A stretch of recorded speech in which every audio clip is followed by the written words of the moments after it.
Pressure versus temperature graph of an ideal gas are as shown in a figure, choose the wrong statement. ठीक है, तीन graph दिए हैं आपको pressure versus temperature का, ये vertical straight line, horizontal straight line और ये कुछ स्ट्रेट लाइन कुछ किसी एंगल पे है। ठीक, तो एक ही करके समझते हैं। पहले वाले में कह रहे हैं कि डेंसिटी बढ़ रही है, पहले वाले में इसमें देखते हैं ये इसमें डेंसिटी में क्या हो रहा होगा। ठीक, तो इसमें साफ सी बात यह है कि ये वर्टिकल स्ट्रेट लाइन है, यानी टेम्परेचर जो है वो कांस्टेंट है। टेम्परेचर कांस्टेंट और प्रेशर बढ़ रहा है। ठीक है, P V equal to N R T या P equal to rho R T by M, इससे यूज़ करते हैं। टेम्परेचर कांस्टेंट है, ठीक, और प्रेशर आप बढ़ाए जा रहे हो, इसका मतलब डेंसिटी बढ़ रही होगी।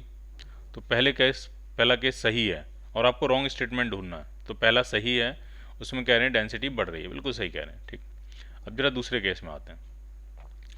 दूसरे केस में इसमें क्वेश्चन में तो ये कह रहे हैं कि डेंसिटी घट रही है। अब हम यहाँ देखते हैं क्या हो रहा है। यहाँ पे प्रेशर कांस्टेंट है और टेम्परेचर बढ़ रहा है। अब जरा इसी क्वेश्चन को फिर से देखो, P equal to rho R T by M को।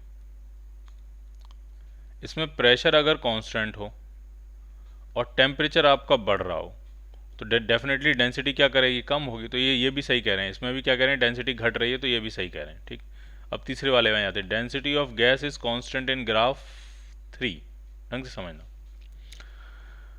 प्रेशर और टेम्परेचर है, अगर ये graph straight line passing through origin होता है, ये graph straight line passing through origin नहीं है बिल्कुल भी। ठीक है, अगर आप इसको एक्स्ट्रापोलेट करोगे तो ये ओरिजिन से पास नहीं करे। अगर ये straight line passing through origin होता तो P is equal to rho R by M into T, इससे हम मैच कर देते और ये y is equal to M X format का हो जाता और ये रो आर बाई एम बन जाती इसकी स्लोप, और स्लोप है स्ट्रेट लाइन की कांस्टेंट, और कांस्टेंट है तो डेंसिटी हो जाती कांस्टेंट। लेकिन ये तब होता जब ये कहाँ से पास कर रहा होता, ओरिजिन से पास कर रहा होता। अभी ये ओरिजिन से पास नहीं कर रहा, तो इस केस में इसकी डेंसिटी कांस्टेंट नहीं होगी, तो ये वाला आंसर इसमें गलत है और गलत ही पूछ रहे हैं। तो इसका आंसर क्या बनेगा, सी पार्ट। अगर ये लाइन इस तरह से बनी होती, अगर ये लाइन इस तरह से बनी होती, इस तरह से बनी होती कि वो ओरिजिन से जा रही होती, तो ये भी सही हो जाता और फाइनल आंसर क्या बनता आपका, डी पार्ट।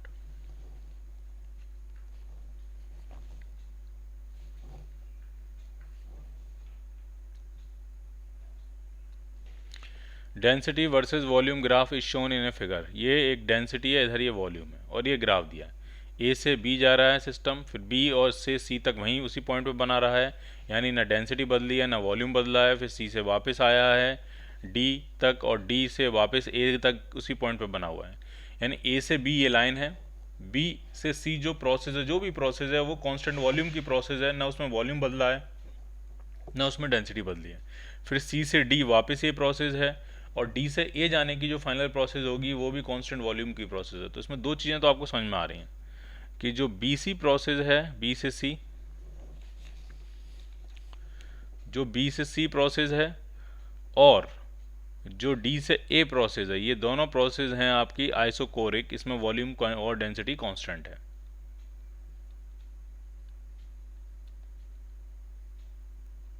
आइसोकोरिक प्रोसेस है वो। ठीक, अब बाकी प्रोसेस देखते हैं। ए बी प्रोसेस के बारे में या पहले इतने से चेक कर लेते हैं। ठीक है, तो इसमें देखते हैं कौन सी प्रोसेस आइसोकोरिक है। ये सारे ग्राफ पीटी ग्राफ हैं, पीटी ग्राफ। और पीटी ग्राफ में जो आइसोकोरिक प्रोसेस होती है वो straight line passing through origin होती है। तो वो सिर्फ और सिर्फ ये आंसर है, वो सिर्फ और सिर्फ ये पार्ट है, सी पार्ट। देखिए बी सी जो है वो straight line passing through origin है और डी ए वो भी straight line passing through origin है। तो इसका आंसर क्या बनेगा, सी पार्ट। सिर्फ इतनी इंफॉर्मेशन से ये काम हो जाएगा।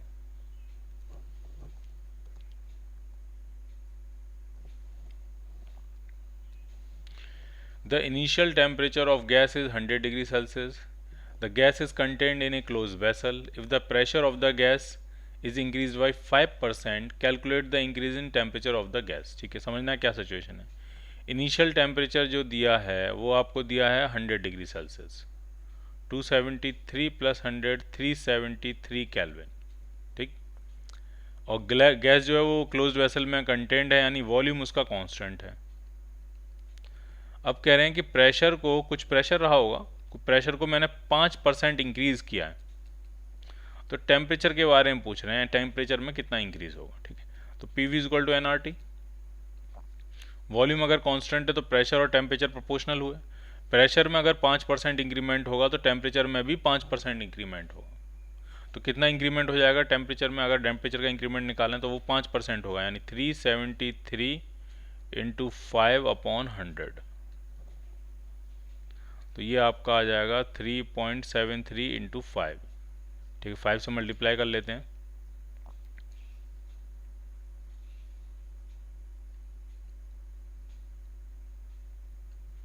एट्टीन पॉइंट सिक्स फाइव इतना टेम्परेचर में इंक्रीज होगा। और इंक्रीज चाहे केल्विन में लिखो या डिग्री सेल्सियस में लिखो, सेम होता है। तो इतना इंक्रीज हो जाएगा आपका टेम्परेचर में, 18 पॉइंट समथिंग। इसमें कोई भी आंसर नहीं है, इसमें आंसर आपको बना के लिखना पड़ेगा ई पार्ट। 18 पॉइंट जो भी आया था आपका डिग्री सेल्सियस या केल्विन, दोनों में इंक्रीज जो होता है वो सेम होता है। तो इतना इंक्रीज होगा दोनों में, टेम्परेचर का इंक्रीज इतना होगा दोनों में, चाहे वो डिग्री सेल्सियस में हो या फिर केल्विन में हो। A closed hollow insulated cylinder is filled with gas at 0 degree Celsius and also contains an insulated piston of negligible weight and negligible thickness at the middle point। ठीक है, कुछ इस तरह की सिचुएशन बना लेते हैं। एक सिलेंडर है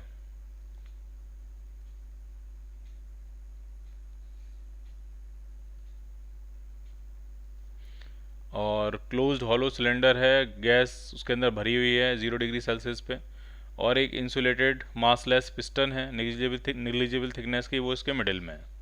तो ये मान लिया पिस्टन है।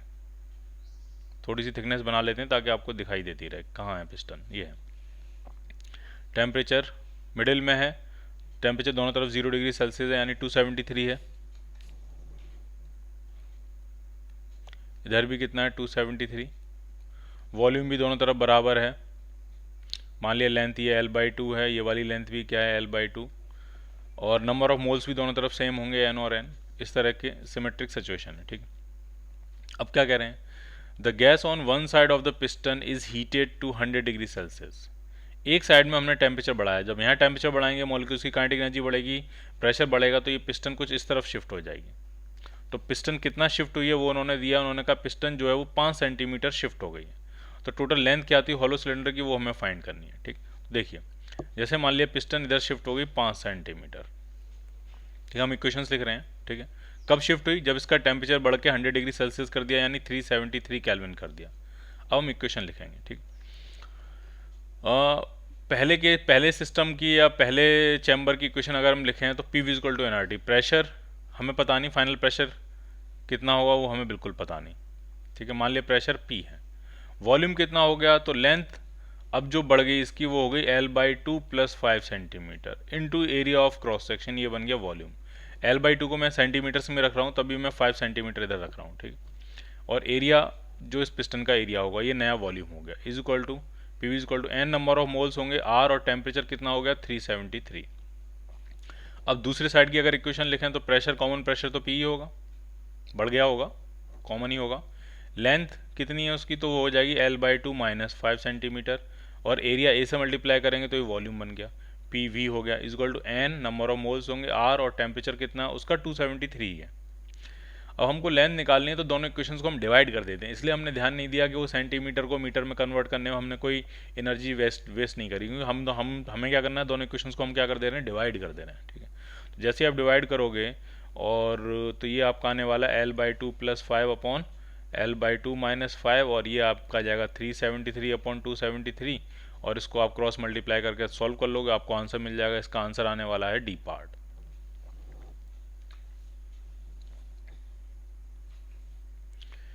The airtight and smooth piston of a cylindrical vessel are connected with a string। ठीक है, ये cylindrical vessel है, थोड़ा ढंग से बना लेते हैं। इस तरह से ये वेसल है, ऐसे। ठीक है, और उसमें 2 पिस्टन है, इनको बीच में एक स्ट्रिंग से जोड़ा हुआ है। Initially pressure and temperature of the gas are P0 and T0, और एटमॉस्फेरिक प्रेशर भी P0 दिया, ढंग से समझना। अंदर का प्रेशर भी P0 है, अंदर का टेम्परेचर T0 है, और बाहर का प्रेशर भी P0 है। तो अंदर और बाहर का अगर प्रेशर बराबर हो गया तो ये जो स्ट्रिंग है इसमें कोई टेंशन नहीं होगा, स्ट्रिंग एकदम रिलैक्स होगी, क्योंकि जितना अंदर का प्रेशर है उतना ही बाहर का प्रेशर है, तो स्ट्रिंग में कोई टेंशन नहीं होगा। ठीक, फिर उन्होंने क्या किया होगा, फिर उन्होंने टेम्परेचर बढ़ाया। टेम्परेचर बढ़ाने से अंदर का प्रेशर बढ़ेगा, प्रेशर बढ़ेगा तो ये पिस्टन बाहर जाने की कोशिश करेगी, तो रस्सी में टेंशन आ जाएगा। तो वो टेंशन कितना है वो उन्होंने दिया है। At a later time the tension in the string is 3/8 P naught A. ये टेंशन दिया। ए जो है वो पिस्टन का क्रॉस सेक्शनल एरिया है, पिस्टन का, सिलेंडर का। तो पूछ रहे हैं अगर टेंशन इतना हो गया स्ट्रिंग में तो टेम्परेचर कितना रहा होगा गैस का, वो आपको बताना है। ठीक, तो समझिए जरा ढंग से। ये मान लिया टेंशन को मैं एफ से रिप्रेजेंट करता हूँ ताकि कन्फ्यूजन ना हो जाए, फोर्स। और ये जो फोर्स है वो आपको दिया है कितना, 3/8 टाइम्स पी नॉट ए। तो पहले हम निकालेंगे कि नया अंदर प्रेशर कितना हो जाएगा और फिर उससे कैलकुलेट करेंगे कि नया टेम्परेचर कितना होगा। क्लियर? ठीक। वॉल्यूम में कोई चेंज नहीं, वॉल्यूम उसका जो पुराना था वी वही वॉल्यूम रहेगा। ठीक। तो एक पिस्टन मैंने बनाई है, मान लिया ये राइट हैंड साइड वाली पिस्टन बना ली है। इसमें इधर जो रस्सी में टेंशन है वो एफ है, यहाँ जो बाहर से जो प्रेशर लग रहा है वो पी नॉट है, तो जो फोर्स लगेगा वो कितना हो जाएगा, पी नॉट ए। और इंटरनल प्रेशर मैंने मान लिया पी है, तो अंदर से जो फोर्स लगेगा वो पी इंटू ए हो जाएगा। और अगर हम इस पर फोर्स बैलेंस लगाएं तो लेफ्ट साइड में रखने वाले forces equal to net right side में लगने वाले फोर्सेज। लेफ्ट में कौन कौन लग रहा है, तो एक तो लग रहा है ये पी नॉट ए और एक कौन लग रहा है ये एफ, और राइट साइड में कितना लग रहा है, पी इंटू ए। ठीक, एफ की वैल्यू है आपके पास 3/8 पी नॉट ए कॉमन ले कैंसिल आउट हो जाएगा, तो यहाँ बचेगा पी नॉट, यहाँ बचेगा 3/8 पी नॉट, तो ये बन गया पी। तो इंटरनल प्रेशर आपको पता लग गया 11 पी नॉट बाई 8, ये है इंटरनल प्रेशर। अब आइडियल गैस इक्वेशन लगा के इंटरनल टेम्परेचर निकाल लेते हैं। पहले वाली इनिशियल स्टेट में क्या था, प्रेशर पी नॉट था, वॉल्यूम वी था, is equal to N R, temperature T naught था। अब जो सिचुएशन है उसमें प्रेशर कितना है, वो है 11/8 पी नॉट, वॉल्यूम अभी भी वी है, is equal to N R T, temperature कितना है, नया टेम्परेचर टी है। अब दोनों इक्वेशंस को अगर हम डिवाइड करेंगे तो जो नया टेम्परेचर है टी वो भी आपका कितना आ जाएगा, 11/8 टी नॉट के बराबर आ जाएगा। So your answer will be C part.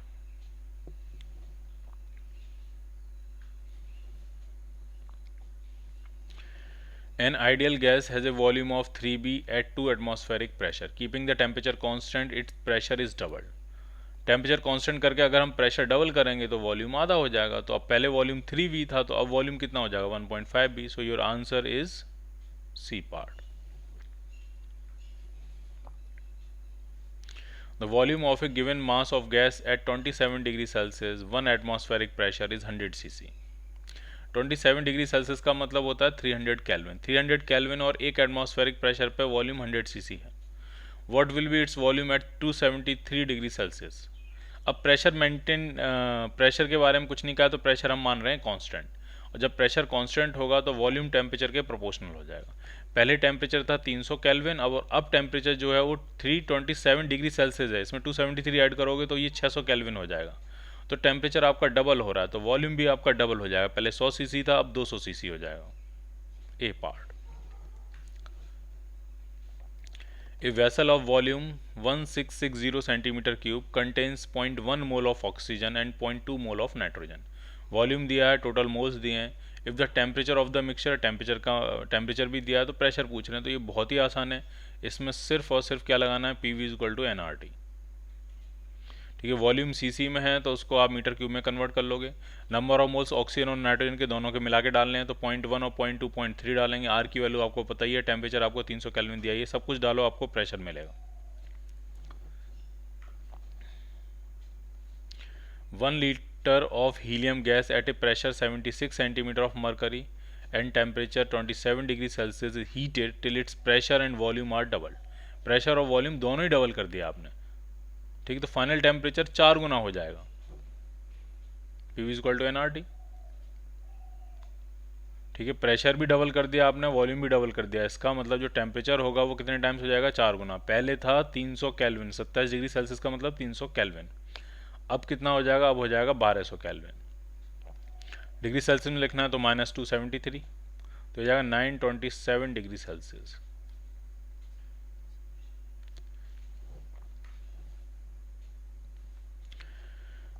At constant pressure, V1 and V2 are the volumes of a given mass of gas at temperature 27 degree Celsius and 54 degree Celsius, ठीक है।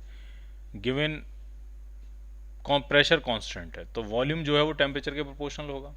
तो जो V1 volume है वो है आपका 27 degree Celsius मतलब 300 kelvin पे, और जो V2 वॉल्यूम है वो है 54, सेम मास है गैस का, टेम्परेचर बढ़ने से वॉल्यूम बढ़ रहा है, तो ये हो जाएगा 327 केल्विन, ठीक।